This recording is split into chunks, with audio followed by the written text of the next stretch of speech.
वियोग वेदव्यास घाट में शेषकृत्य संपन्न। आरएसपी कर्मचारी मृत्यु को नहीं राजनीति तेजिला अनुकंपामूलक नियुक्ति सांसदों चेतावनी। राउरकेला सहर अन्यतम परिचित गणमाध्यम संस्था नेशन फास्ट टीवी प्रतिष्ठाता तथा निर्देशक एवं सांबादिक संजय साहू माता गिरिजा साहू वियोग होईछि।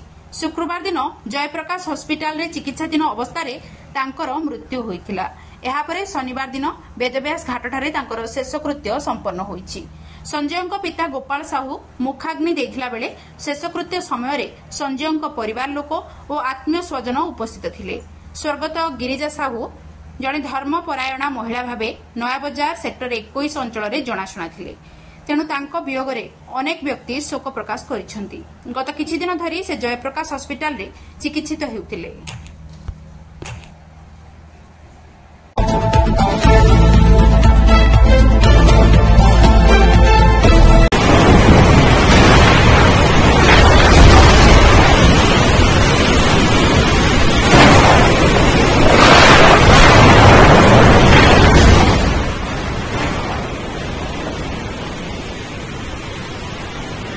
नमस्कार राउरकेला, क्या आप भी बाइक या स्कूटर लेने की सोच रहे हो, वो भी सही प्राइस और ऑफर्स के साथ?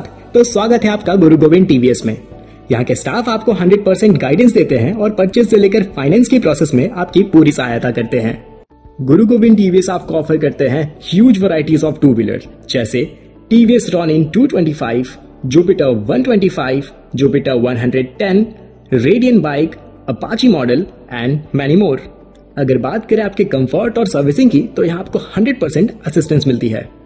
फिर सफर मीलों का हो या मंजिल का, गुरु गोविंद टीवीएस हमेशा आपके साथ खड़ी है।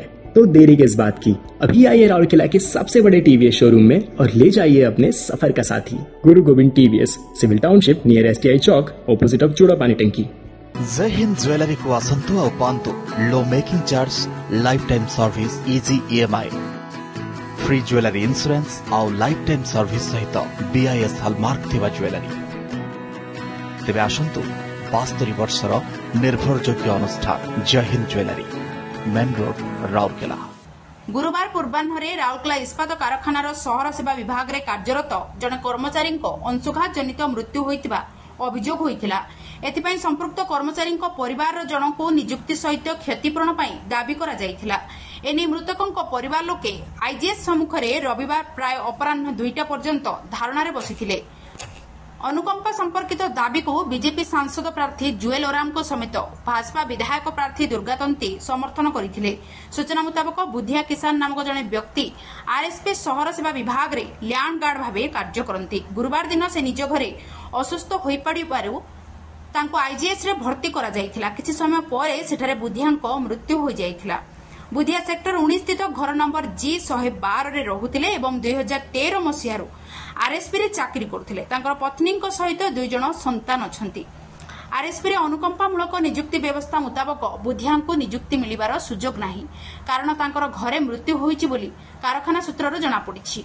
अन्य पक्षरे केवल राजनीति करिबा पई सांसद श्री ओराम अनुकंपामूलक नियुक्ति पई दाबी करिबा सह धारणा रे शामिल होइतिबा जणा पड़िछि। एहाकु नै राजनीति जोर धरिछि। अन्य पक्षरे रविवार अपराह्न सुद्धा धारणा बंद हो जाइछि एवं एही धारणा सोमवार मध्य जारी रहिबो। एही घटना को नै बीजेपी दल रे राजनीति चर्चार विषय होइछि। एही घटना रे गांगपुर मजदूर मंचर साधारण संपादक गोपाल दास संपूर्ण घटना को दुर्भाग्यजनक और दुखदायक बोली कहिसेंती। एहा सहित आरएसपी रे अनुकंपामूलक नियुक्ति व्यवस्था मुताबक बुधियाଙ୍କ परिवार चाकरी पाइबा संभव नथिबारु ए नै राजनीति को नापसंद करिसेंती। आरएसपी कर्मचारी मृत्यु को नहीं राजनीति तेजिला अनुकंपामूलक नियुक्ति सांसदों चेतावनी। गुरुवार पूर्वाह्न राउरकेला इस्पात कारखानार सहर सेवा विभाग रे कार्यरत जने कर्मचारी अंशुघात जनित मृत्यु होइतिबा अभियोग होइतिला। एथिपाई संपृक्त कर्मचारी परिवार जनक नियुक्ति सहित क्षतिपूरण दाबी करा जाइथिला। एने मृतकों परिवार लोके आईजीएस सम्मुख में रविवार प्राय अपराह्न 2टा पर्यंत धारणा रे बसिथिले। अनुकंपा संपर्कित दाबी को बीजेपी सांसद प्रार्थी जुएल ओराम समेत भाजपा विधायक प्रार्थी दुर्गातंती समर्थन करथिले। सूचना मुताबक बुधिया किसान नामक जने व्यक्ति आरएसपी सहर सेवा विभाग रे लैंड गार्ड भावे कार्य करती। गुरुवार दिन से निज घरे असुस्थ होई पड़िबारु ତାଙ୍କୁ ଆଇଜିଏଚ୍ ରେ ଭର୍ତ୍ତି କରାଯାଇଥିଲା। କିଛି ସମୟ ପରେ ସେଠାରେ ବୁଧିଆଙ୍କ ମୃତ୍ୟୁ ହୋଇଯାଇଥିଲା। ବୁଧିଆ ସେକ୍ଟର 19 ସ୍ଥିତ ଘର ନମ୍ବର G112 ରେ ରହୁଥିଲେ ଏବଂ 2013 ମସିହାରୁ ଆରଏସପି ରେ ଚାକିରି କରୁଥିଲେ। ତାଙ୍କର ପତ୍ନୀଙ୍କ ସହିତ 2 ଜଣ ସନ୍ତାନ ଅଛନ୍ତି। ଆରଏସପି ରେ ଅନୁକମ୍ପାମୂଳକ ନିଯୁକ୍ତି ବ୍ୟବସ୍ଥା ମୁତାବକ ବୁଧିଆଙ୍କୁ ନିଯୁକ୍ତି ମିଳିବାର ସୁଯୋଗ ନାହିଁ, କାରଣ ତାଙ୍କର ଘରେ ମୃତ୍ୟୁ ହୋଇଛି ବୋଲି କାରଖାନା ସୂତ୍ରରୁ ଜଣାପଡ଼ିଛି। ଅନ୍ୟପକ୍ଷରେ କେବଳ ରାଜନୀତି କରିବା ପାଇଁ ସାଂସଦ ଶ୍ରୀ ଓରାମ ଅନୁକମ୍ପାମୂଳକ ନିଯୁକ୍ତି ପାଇଁ ଦାବି କରିବା ସହ ଧାରଣାରେ ସାମିଲ ହୋଇଥିବା ଜଣାପଡ଼ିଛି। ଏହାକୁ ନେଇ ରାଜନୀତି ଜୋର ଧରିଛି। ଅନ୍ୟପକ୍ଷରେ ରବିବାର ଅପରାହ୍ନ ସୁଦ୍ଧା ଧାରଣା ବନ୍ଦ ହୋଇଯାଇଛି ଏବଂ ଏହି ଧାରଣା ସୋମବାର ମଧ୍ୟ ଜାରି ରହିବ। ଏହି ଘଟଣାକୁ ନେଇ ବିଜେପି ଦଳରେ ରାଜନୀତି ଚର୍ଚ୍ଚାର ବିଷୟ ହୋଇଛି। ଏହି ଘଟଣାରେ ଗାଙ୍ଗପୁର ମଜଦୁର ମଞ୍ଚର ସାଧାରଣ ସମ୍ପାଦକ ଗୋପାଳ ଦାସ ସମ୍ପୂର୍ଣ୍ଣ ଘଟଣାକୁ ଦୁର୍ଭାଗ୍ୟଜନକ ଓ ଦୁଃଖଦାୟକ ବୋଲି କହିଛନ୍ତି। ଏହା ସହିତ ଆରଏସପିରେ ଅନୁକମ୍ପାମୂଳକ ନିଯୁକ୍ତି ବ୍ୟବସ୍ଥା ମୁତାବକ ବୁଧିଆଙ୍କ ପରିବାର ଚାକିରି ପାଇବା ସମ୍ଭବ ନଥିବାରୁ ଏନେଇ ରାଜନୀତିକୁ ନାପସନ୍ଦ କରିଛନ୍ତି।